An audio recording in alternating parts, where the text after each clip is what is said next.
like putting people on game. I like seeing the look on people's faces when I show them something in Photoshop or Illustrator that they didn't know about. You know, I like seeing how happy that makes people. When I'm older and I look back, you know, I want to be able to look back and say, like, I helped as many people as I possibly could have. That's what I want for myself, is to be a teacher. The same thing that my mentor did for me, I want to be able to do that for as many people as I possibly can with whatever knowledge that I have.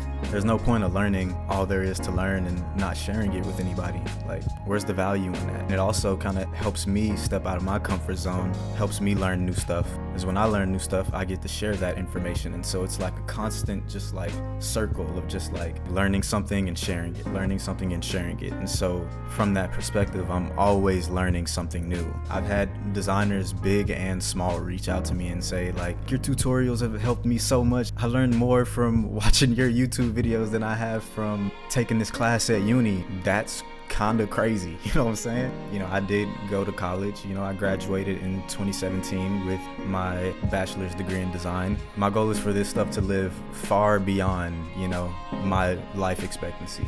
You know, what's that saying? You give a man a fish, he eats for a day. You teach him how to fish, he eats for a lifetime. At the end of it all, I'm just trying to leave, you know, like a small dent in the universe, help as many people as I can.